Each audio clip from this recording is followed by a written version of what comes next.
Stock market planner চ্যানেলে আপনাদের সকলকে স্বাগত।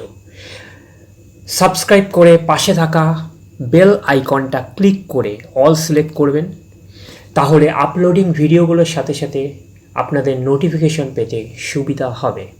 আলোচনা করব কিছু পেনি স্টকস নিয়ে। আপনাদের আগেও বলেছি যে পেনি স্টকে ইনভেস্টমেন্ট করাটা খুবই রিস্কি, কেননা এই স্টক হচ্ছে জিরো হয়ে যেতে পারে। তাহলে আমি আবার পেনি স্টক নিয়ে আলোচনা করছি কেন?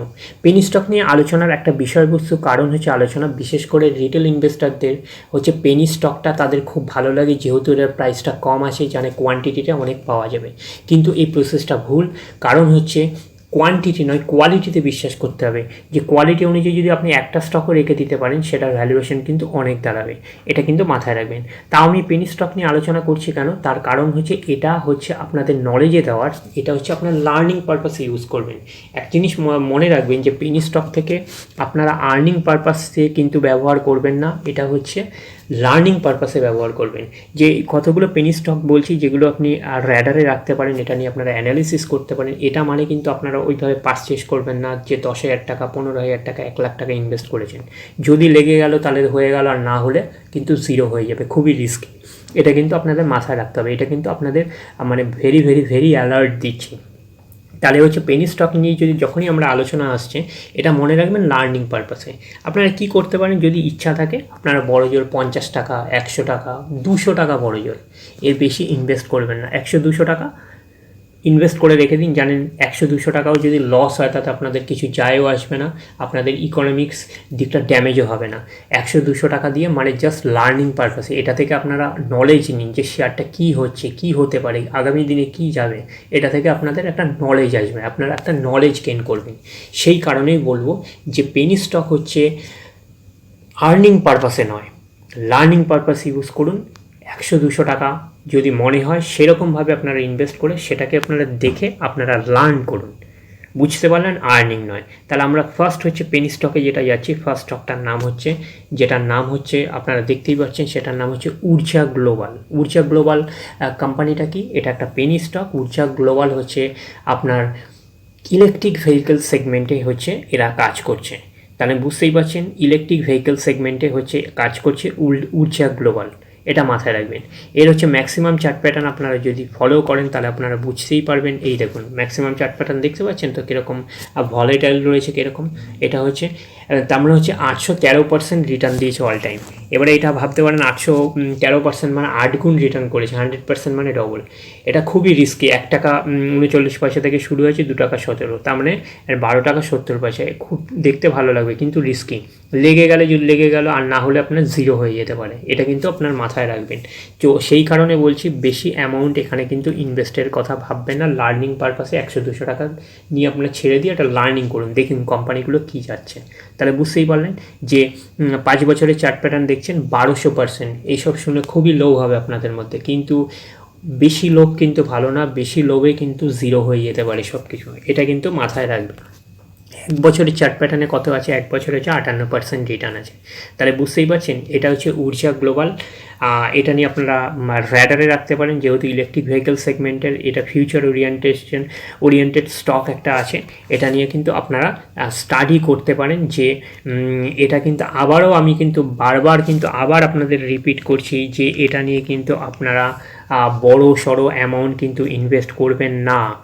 ছোটোখাটো 100-200 দিয়ে আপনারা দেখে লার্নিং করতে পারেন যদি মনে হয়। আমি কিন্তু রেকমেন্ড করছি না। ক্লিয়ার ব্যাপারটা? তারপরের যে পেনি স্টক আছে যেটার নাম হচ্ছে ইয়েস ব্যাঙ্ক। ইয়েস ব্যাঙ্কের নাম শুনেছেন, যে এদের আগে যে ম্যানেজমেন্ট ছিল কোম্পানিটাকে পুরো ডুবিয়ে দিয়েছে। কোম্পানিটা এখন পেনি স্টক হিসেবে দাঁড়িয়েছে। কিন্তু এই কোম্পানিটার মধ্যে একটা জিনিস মাথায় রাখবেন, এইটাকেও কিন্তু আমি বলবো যে কোম্পানি পারফরমেন্স ভালো দিচ্ছে না যে তা না, একদম বলবো না। এখন যে ম্যানেজমেন্ট আছে সেই ম্যানেজমেন্ট কিন্তু আপ্রাণ চেষ্টা করছে এই কোম্পানিটাকে ভালো করে বিল্ড আপ করার, কিন্তু এতটাই লোন দিয়ে ফেলেছে যে লোনগুলো রিকভার করতে পারছে না ইয়েস ব্যাঙ্ক। তাও কিন্তু যথাসাধ্য ম্যানেজমেন্ট কিন্তু চেষ্টা করছে ঠিকই, কিন্তু যতক্ষণ পর্যন্ত ভালো পজিশনে না দাঁড়াচ্ছে ততক্ষণ আমি বলবো এইসব স্টকে ইনভেস্টমেন্ট করাটা বোকামির কাজ হবে। এটা কিন্তু বারবার বলছি। যে এটা কত বছর লেগে যেতে পারে এখনও কেউ বলতে পারছে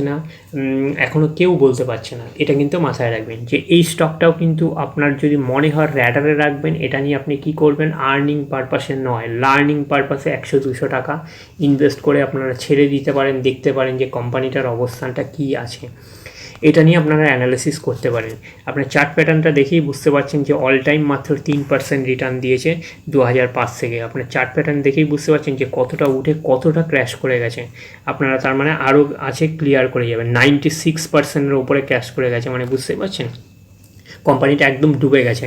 যেহেতু এই কোম্পানিটাকে রিজার্ভ ব্যাঙ্ক অফ ইন্ডিয়া ডুবতে দেয়নি, অনেকগুলো ব্যাংকের কোলাবোরেশন নিয়ে, প্রত্যেকটা ব্যাংকের সাহায্য নিয়ে এই ব্যাংকটা কিন্তু এখনও এক্সিস্ট করছে। এটা কিন্তু আপনাদের ভুললে চলবে না। ক্লিয়ার ব্যাপারটা? তো এটা নিয়ে আপনাকে র্যাডারে রাখতে হবে যে এই ব্যাংকটা পারফরমেন্স আরও ডে বাই ডে ঠিকঠাক করছে কিনা। আপাতত কয়েকটা কোয়ার্টারে ঠিকঠাক দিচ্ছে, ঠিকঠাক দিলেও এটা মাথায় রাখবেন যে এদের লোনটা যে দিয়েছে সেটা কিন্তু অনেক পরিমাণে কিন্তু রিকভার করা খুবই টাফ থেকে টাফের ব্যাপার আছে, টাফতর ব্যাপার আছে। তো সেই কারণে এটা নিয়ে কিন্তু আপনারা বড় সড়ো অ্যামাউন্ট, যে মনে হলো যে 10,000 টাকা 20,000 টাকা এরকম ইনভেস্ট করে দিচ্ছেন, তাহলে কিন্তু বোকামোর লক্ষণ হবে, এর বাইরে কিছু নয়। সেই কারণে বলবো ওই স্টকটাকে নিয়েও আপনারা র্যাডারে রাখতে পারেন, আপনারা সেটা নিয়ে অ্যানালিসিস করতে পারেন এবং লার্নিং পারপাসে যদি মনে হয় একটা দুটো বা কয়েকটা শেয়ার নিয়ে 100-200 টাকা ইনভেস্টের মধ্যে আপনারা কিনে স্টাডি করতে পারেন, শুধু লার্নিং পারপাসে, আর্নিং পারপাস নয়। পরের যে কোম্পানিটা আসছে পেনি স্টকের মধ্যে সেটা হচ্ছে ভোডাফোন ইন্ডিয়া। এটা জানেন যে ভোডাফোন ইন্ডিয়া একদম কোম্পানিটা মানে এক্সিস্ট করছে ঠিকই গভর্নমেন্টের দয়া দাক্ষিণ্যে। গভর্নমেন্ট চাইছে যে ভোডাফোন আইডিয়াটা বেঁচে থাকুক, তো গভর্নমেন্টের দয়া দাক্ষিণ্য এখনও পর্যন্ত এরা লড়ে যাচ্ছে। তার কারণ কি, গভর্নমেন্ট চাইছে যে কমিউনিকেশন সেক্টরে এখন ডুওপলি ব্যবসা, ডুওপলি হচ্ছে এয়ারটেল রয়েছে আর হচ্ছে জিও রয়েছে, এর বাইরে কেউ নেই। যদি এই দুটো কোম্পানি হয়ে যায় তাহলে কিন্তু এরা দুটো কোম্পানি কিন্তু ডুওপলি হিসাবে থাকবে, এরা দুজনেই একচেটিয়া ব্যবসা করে যাবে দুটো কোম্পানি। কিন্তু ইন্ডিয়া গভর্নমেন্ট চাইছে যে থার্ড পার্টি একটা থাকুক, একটা কোম্পানি।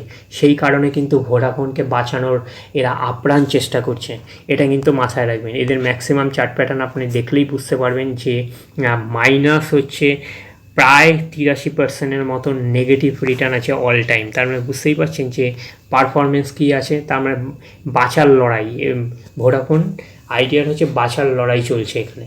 এটুকুনি মাথায় রাখবেন যে গভর্নমেন্ট হচ্ছে এদেরকে প্রচুর সাপোর্ট করছে, তো এরা চেষ্টা করছে ঘুরে দাঁড়ানোর জন্য। এখানে একটা পজিটিভ দিক যদি বলেন সেটা হচ্ছে প্রোমোটার। ন্যাচারালি যখনই কোনো কোম্পানি ডোবে প্রোমোটাররা আস্তে আস্তে এক্সিট করে বেরিয়ে যায়। অ্যাকচুয়ালি মাথায় রাখবেন যে প্রোমোটার হোল্ডিং মানে 75%-এর বেশি কোনো কোম্পানি হোল্ড করতে পারে না। প্রোমোটাররা 75 ম্যাক্স টু ম্যাক্স থাকে, এটা কিন্তু মাথায় রাখবেন। তো সেই হিসাবে কিন্তু মোস্ট প্রবাবলি আমার যতদূর মনে আছে 73-4%-এর মতন, ওই 72 থেকে 73%-এর হোল্ড করে রয়েছে এর প্রোমোটার।